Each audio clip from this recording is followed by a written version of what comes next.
Hello everybody, welcome to my channel. My name is Alex R. You are in the crypt today. I usually film there, but I've turned us around today. I also have a coffee, very fitting with today's theme. I don't know if you can hear it, but it's actually espresso and some foamed almond milk. As much as you can foam almond milk, but it's doing pretty good. Okay. Today, I am back with another burnt to a crisp idea video. It should have come out of the oven a long time ago, and it didn't. It's just stayed there, becoming more burnt as time has gone on, but I think it's worth sharing anyway. Today I want to talk about being an outsider, Gothic culture and philosophy, and coffee, and really getting coffee in Los Angeles or other trendy places. I'm going to talk about that. And we'll see what's involved in this burnt casserole of an idea. But I will say I'm going to be talking about, or I would think I might be criticizing popular culture in a way which normally I defend against performed intellectualism and pretentiousness, which I can't stand. So I'm normally defending contemporary mainstream culture against snobbery. However, as much as I critique performances of deepness and intellectualism, like reading Dostoevsky in a trench coat while filming like grainy footage of, Edinburgh and lattes and being like, me, I could never be a basic bitch. Instead of that, there's room for it in my heart, in my soul, if some of those gestures and performances are, there for like authentic reasons. We'll see if I can explain this right. But essentially, I'm just after authenticity, and the further somebody removes themselves performatively from anything that resembles the middle, I start to get angsty about it. And so I wrote down my thoughts about a bit about mainstream culture and being an outsider, and there's performing being an outsider, and then there's genuinely some elements that make authentic outsider choices. I'm gonna say sometimes arguing for the countercultural choice as more authentic is super cringe and pretentious. So there is a chance that this video is going to be super cringe and pretentious. But I'm willing to throw myself into the abyss and leave a large contradictory digital footprint behind me. I'm not bothered. If I'm contradicting myself, I'll take this idea and throw it in the bin. I'll say never mind, but I'm gonna share it because I've been thinking about it, and I deleted TikTok, so I've had a lot of time to just have my thoughts bounce around. So I'm gonna share it, and I have my notes on my computer. Okay. let us begin. So, I've lived in Los Angeles for a little bit now, and I love coffee. I love coffee, right? Like many of us do. It's very special, and so I have visited many coffee shops, and many of them in LA are trendy, and there's a lot of them. And when I think about them, I can picture the very cool young people who are in them with the tote bags and the bootcut jeans or the baggy jeans and the tattoos and the beanies and stuff. I've been this person aesthetically and been in these coffee shops and kind of taken up this room. And the coffee is like really expensive, right? But it's great. It's usually really good. So I like all that, genuinely do. But my favorite coffee, I think this is safe to say because it's not even like a cool outsider's choice. It's just strange. My favorite coffee in LA comes from a hospital. It's from a coffee kiosk in a hospital complex. So it's hospital coffee. And to get to this kiosk, it's in like a bustling part of town. You walk through this residential section, and I usually pass, because I go early in the morning, I pass a lot of bus stops, and there are teenagers waiting for the bus, and then you've got parents, and they're walking their little kids to school, because they're too small to take the bus, and then you go up between these hospital buildings, and it's hospitals are sometimes religious.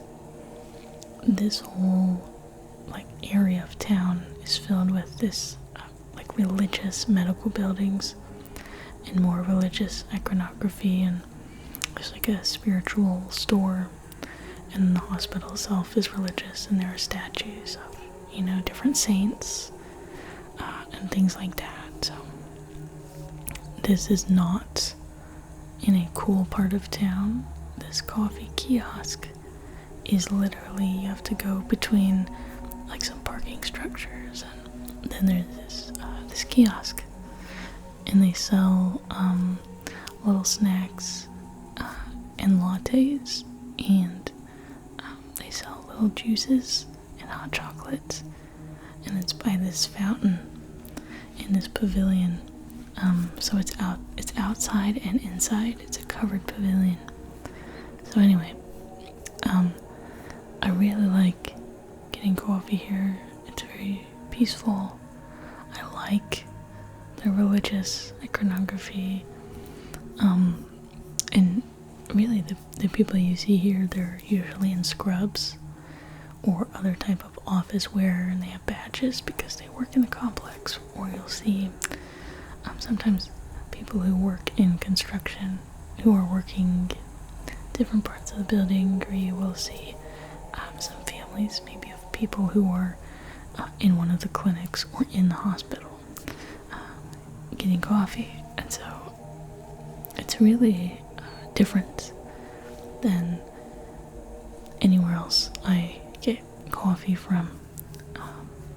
So anyway, I usually walk up to this place, and the noise of the traffic kind of fades out and is replaced by a more peaceful stillness that comes from the way that the air moves through these parking structures, and it's in an elevated area in the hospital, and then you hear the sound of the fountain, and I really like it. And then I get my coffee. Sometimes I have it there, And sometimes I walk back down with him, and I go home, and it satisfies maybe the hunter-gatherer part of my brain, which is like going to go get this thing in the morning that I take, and then I have it. It's a long walk for me, so it feels really good. But it also got me thinking about being Gothic. Being Gothic, and I mean both being a goth person, being Gothic, like, you know, doing the whole, like, the music subculture, with the, you know, the black clothing and stuff. So, people who have an aesthetic penchant for melancholy, people who have a more of a dark, poetic inclination, right? And then I also mean Gothic, like what we associate with architecture. I'll put a picture on the screen. I'll put this picture that I really like. But Gothic architecture, like the kind of pointy, ornamented designs that really kind of fly in the face of the design of like classical, like orderly, clean, classical civilization. So, I mean, like Gothic subculture, Gothic themes, Gothic art.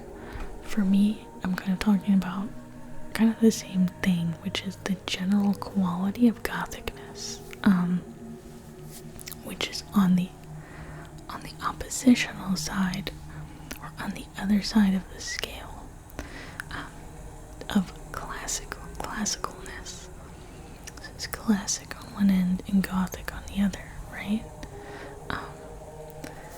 I think if classicalness is very orderly and kind of like clean, I think what all goth art and that sensibility, that melancholic sensibility does really well is it blends kind of positive and negative together. So beauty up against suffering and pain and hope kind of all come together in a way that's really human. But these themes are more themes of emotion and art rather than industry, kind of like, rather than industry. So I feel like, okay, so what I'm saying with this is that Gothic philosophy, like as a philosophic inclination, it kind of blends all these aspects of humanity. It kind of embraces the darker parts of life that maybe other people or society as a whole have really set aside in order to live and just get on with it. So Gothic kind of more inclination embraces death and miracles. It's kind of drawn to stories of even religious miracles. And then goth sensibility kind of around the different genres leads towards the supernatural as distinctly natural and worthy of celebration. So you're gonna see like skulls and crosses and images of ghosts and nightmares and hauntings. And then of course Gothic fashion leans towards androgyny. So philosophically you get this more of a blend of masculinity and femininity that together kind of makes this picture of a world that is very alive and very gray. And a Gothic sensibility does not want the darkness of the world washed away and does not want, all these symbols of death and suffering just buried in kind of sterile modern architecture. So Gothic architecture even captures this really well. And I was thinking about it, especially looking at these pillars, right? Like, while classical and contemporary design is really clean and authoritative, and it hints at both a higher power, that's a higher power, but also like a higher human power, like a judge or a court. It can hit its status quo, like optimism in life, industry, and, the law, right? Gothic architecture is full of angels and saints and demons and spirits and all these layers of mythology. So it has to do with power in a really different way. Maybe the way that we don't have any power. We are this like little creature in a very large cosmic world of spiritual warfare and death and that type of thing. So, yeah, I think it's really beautiful. So, how does this relate to coffee at all? Here's where I get cooking. Here's where my idea just sat in the oven for a long time. Now we're gonna get into really dangerous theoretical territory here, because I'm gonna relate that to coffee. So, I was thinking to myself, when I was at the hospital kiosk, that a lot of coffee is the hegemonic choice. It's the classical choice. So Starbucks, right, is like easily the non-Gothic choice. And then you've got your kind of trendy, independent coffee places, and this is where you're gonna see them on TikTok and travel guides and Instagram. They're very pretty, but they're usually kind of like minimal and stuff. So they're less hegemonic than Starbucks, but they lack that Gothic quality, that kind of presence of divinity, the unconscious brain, the unconscious life. They kind of lack that sense of like solemnness, or even celebrating the gray areas of life. And I think here's like the real like extra element, is that many of these places, these nice places, they are in gentrified retail areas of, the city, right? So they are in gentrified retail areas that are away, they're like removed from hospitals or schools or cemeteries and that type of thing. Like, in LA, there's Atwater, there's places like, on York Boulevard and stuff. There's all these different little areas, where you can kind of go to these trendy little shops, and grab some stuff.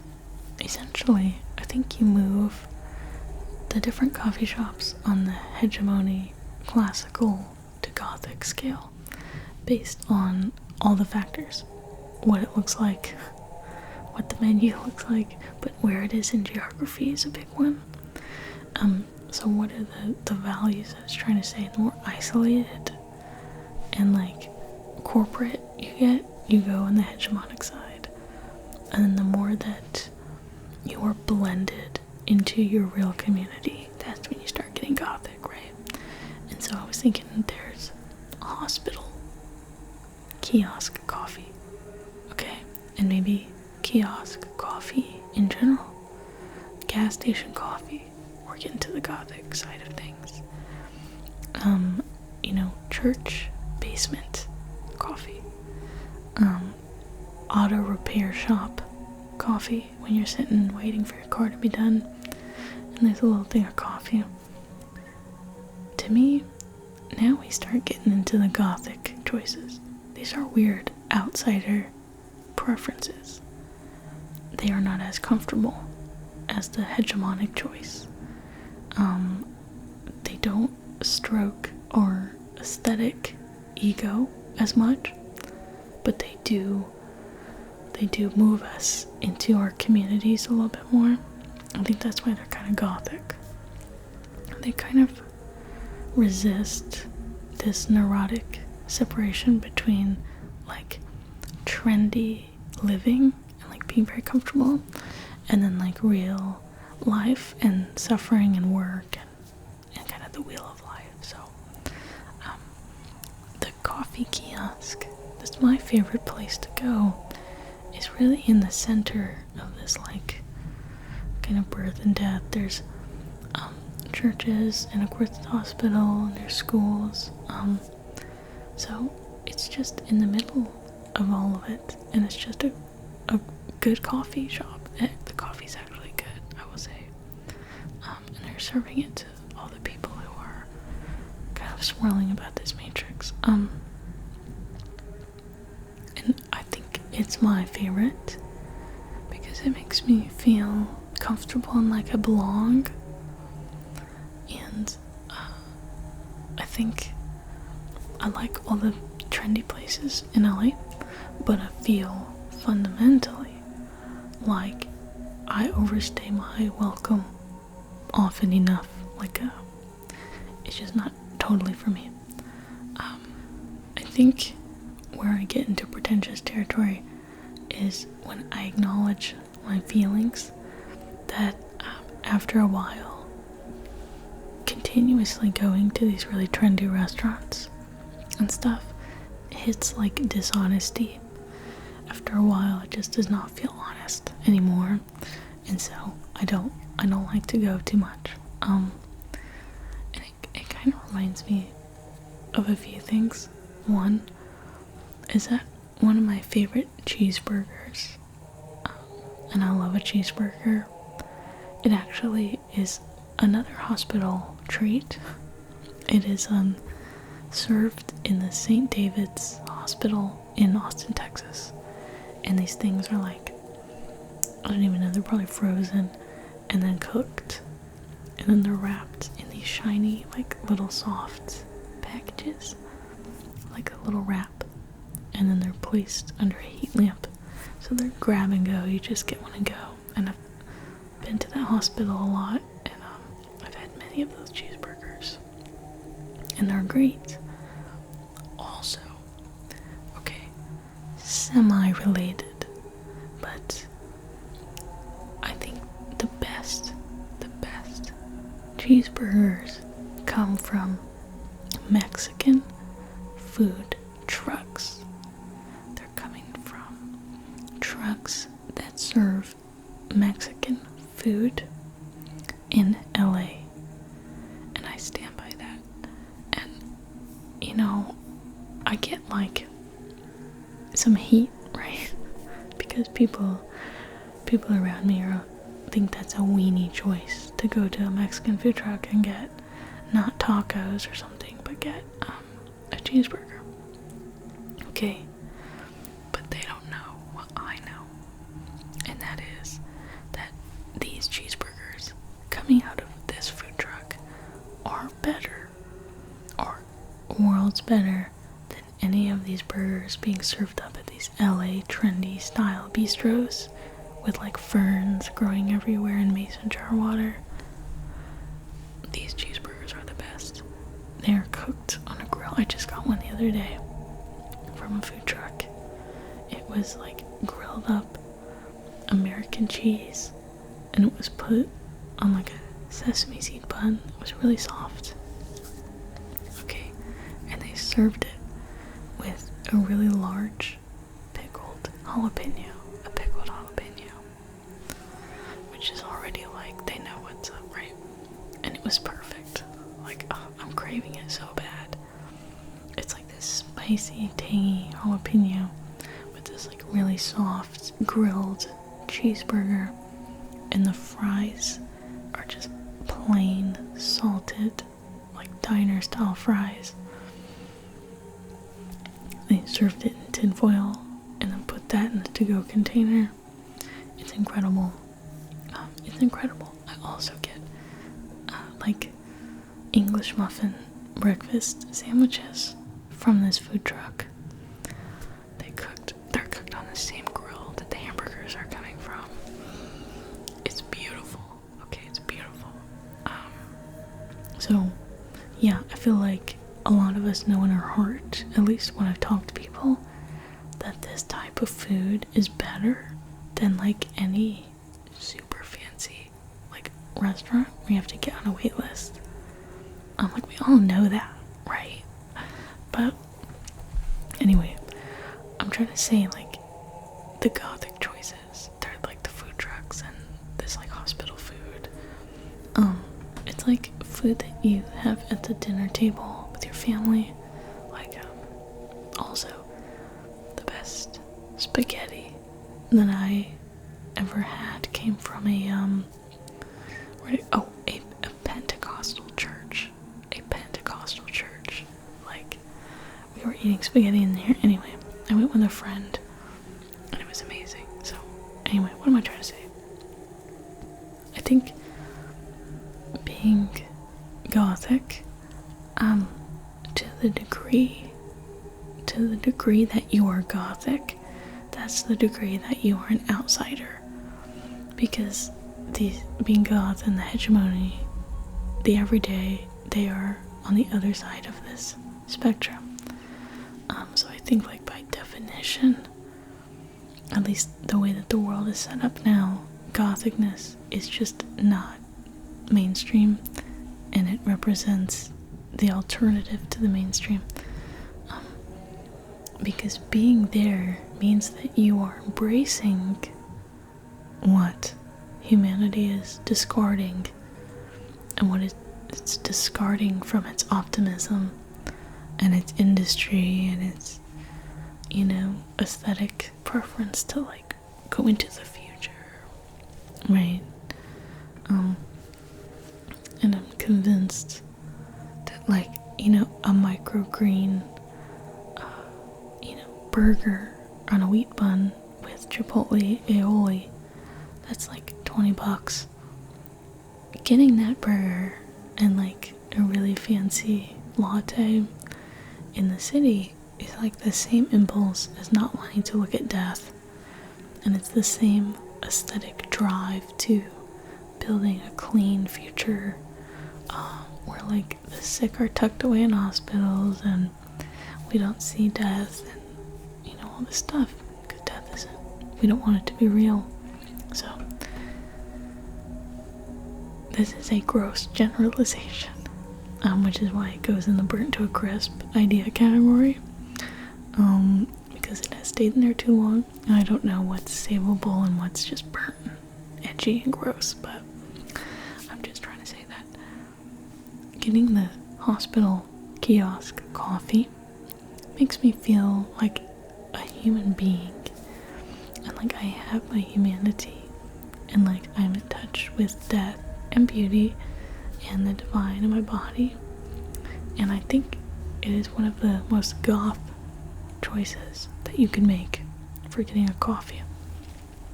Yeah, kiosk coffee. Definitely. Alright, that was my idea. That was it. Yes. It's funny now that I've said it's gone. The idea is just completely gone. Okay, everybody. Now that I've done this video, it's actually still very early in the morning, and it's actually the perfect time to go take a walk and go get my precious hospital kiosk coffee. So that's what I'm going to be doing. And I'm going to come back and edit this video and throw it up here. So I hope that you are doing so well, so well. Yeah, I really do. No matter where you are, if it's day or if it's night, I hope that you're able to achieve some peace. Some peace. I hope that you enjoyed this overcooked ramble. half serious, half not. Only in that I will always throw an idea in the trash. If it's truly inedible, it will go in the trash. I'm not scared of that. I think they're worth sharing anyway.